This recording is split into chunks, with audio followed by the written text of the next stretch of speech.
Hello, dear students. Today I'm going to give you information about associations or organizations advocating the interests of interpreters and translators. And I will give information about professional ethics of interpreters. I mean the ethical rules that are critical and crucial in this profession. Firstly, let's start from associations that are well known in the world and in most countries. For example, the first association that I would like to mention is Washington State Court Interpreters and Translators. This organization works with only the state interpreters and translators. As you know, when interpreter or translator is specialized, is expert in only specific field, in that case, the knowledge and also the produced work is much more effective. For that reason, in many foreign countries, in most universities, the professions or faculties of interpreters and translators are divided into several fields. They specialize only specific field. I mean, they are not studying whole fields of science or let's say economics and politics altogether. They study them separately. Which field they choose and which field they are going to work in the future. Another important famous association is Atlanta Association of Translators and Interpreters. I would like you to find a little bit information and in brief information about each of them because we should have information regarding these organizations. In order to have a worldview when you enter the field of the world of interpreters, you should have brief information about each of them. Next organization that we should remember is Irish Translators and Interpreters Association. Here, of course, the association's role includes to advocate interest. When I mean interest, it means advocate the rights of interpreters and translators, because you know a lot of problems can arise during working process. These items or issues can be included the resting time of interpreter, payment rules of interpreter, or provision with the appropriate data. And these are important points, and a lot of problems and challenges arise when interpreters start working, and if they don't know their rights properly, or it's possible that they cannot protect themselves. In that case, these associations start to solve this kind of problems. Next association that you should also remember and find information is International Association of Conference Interpreters. As you know, conference interpreter means simultaneous interpreters. In our last video, we have talked about this, that simultaneous interpreters are also called conference interpreters because simultaneous interpretation is mostly used in conferences, highly important, vital conferences for the world. These conferences are attended by ministers, presidents, scientists, scholars, and more than 2 languages are used in this kind of conferences. International Association of Conference Interpreters has 2,373 members from 77 countries, and it's the information from 2008, year of 2008. I would like to mention one more association that is important all over the world. This is a European Association of Machine Translation.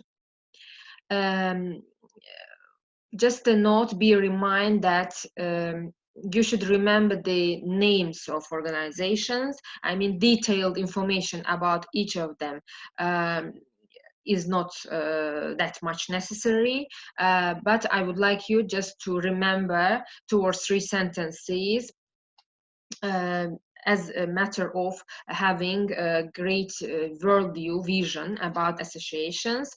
When we say machine translation, this means that there are considerable number of programs that are used in order to create translation, to replace human translation. These programs, of course, are very expensive and they cost highly, but they are used in order to lighten and to make easier the work of interpreters.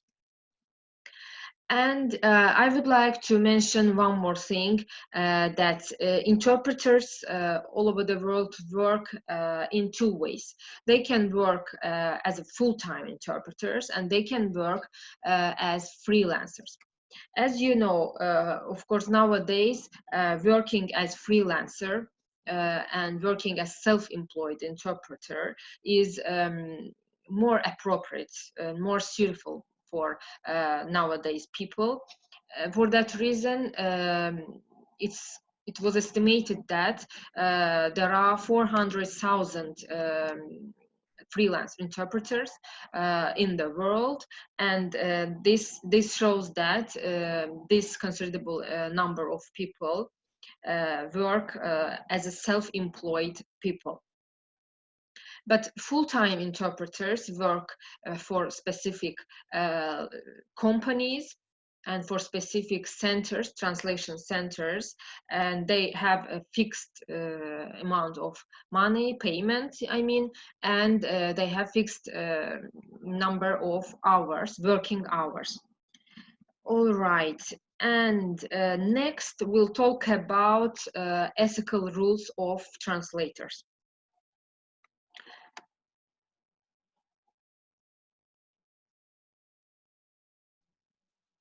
Ethical rules of translators include being precise, being loyal to your work. What does it mean? The first of the rules is, and I can say that being equivalent or having equivalent translation work and being precise is one and foremost important rule among the standards of interpreters. Why this is extremely crucial for an interpreter? Because being loyal to the source text means, as you know, the source text is translating the document, and the first language that you are translating, the first text that you refer to, this is source text. Translating the source text and being loyal, having equivalent translation means that you don't change, you don't do some specific changes in meaning, and your words has no specific, let's say, misunderstandings, or in your ideas nobody can feel specific modifications. For that reason, if we write and do translations, write the text in target language, we should pay attention that we haven't done any big changes to the meaning. Of course, we should bear in mind the cultural differences, cross-cultural misunderstandings, but beside that, we should remember that being loyal means having equivalent translation. Equivalent means the same. The same meaning should be conveyed into the target language. Second, it's being confidential. Information is confidential. It is secret. As a professional translator, you should be confidential and treat your own work and all documents confidentially. This means that when you study, when you work, do research about your translation, these documents shouldn't be sent to another person, and you should keep these documents carefully, and no sharing process should be implemented. And next is being impartial. Impartial means that when you translating the thing that concerns your own nation, your own family, or the maybe traditions that you are familiar with, you shouldn't give your subjective let's say opinion. You shouldn't react to the written material. Your ideas should be kept in different part of your brain, and you shouldn't share your personal ideas with the audience of target language. Next, you should be respectful. I guess this is very clear that being respectful and regarding the audience of your target language, audience of your let's say both 3 or 4 languages is extremely important point here. And you should pay attention that you don't cross the lines. What does it mean? This is also can be about being respectful and paying attention to the cultural matters, historical importances of those people that you are translating. I mean that every nation has some let's say historical importances, has some historical problems.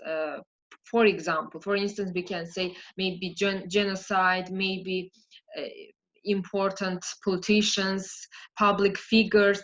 When you are translating specific and let's say sensitive topics, you should be extremely careful. While translating, you shouldn't offend any nation, any country, or person when you are translating. Next, you should be responsible. Responsibility plays an important role. If you want to get a lot of orders, I mean, you want to get a lot of clients, you should be responsible. I mean, managing your time is important, managing stress, and submitting your documents on time before the deadline. Deadlines are important point in this point, because if you can manage giving your material, submitting your material on time or before deadline, this means that you are responsible and you have the ability to manage finishing your translation on time. One of the standards, of course, is that responsibility should be gained as a skill, as an important qualification. Next, of course, you should be expert. You should be specialized in your field. I would advise you and amateur interpreters or translators to choose your field in advance, to choose the field that you feel comfortable, you like, maybe you enjoy doing that text, doing translation of those texts. So in that case, you'll be more flexible. You will enjoy at the same time. As you do a lot of translation in only one field, you become specialized. But if you are randomly just choosing any field that you face, it can be not professional. And also having good command of languages, having good command of, let's say, translation skills. This is the last skill that is required in among ethical rules, among the standards. Overall, generally, there are 47 standards in translation field. That number, I mean statistics, was established in Canada. And more or less it is the same for all countries, of course, for all translators. Numbers are not important, but the content and these standards themselves are very important. One by one, we can learn, perceive, and gain these standards, qualifications. It's a matter of practice.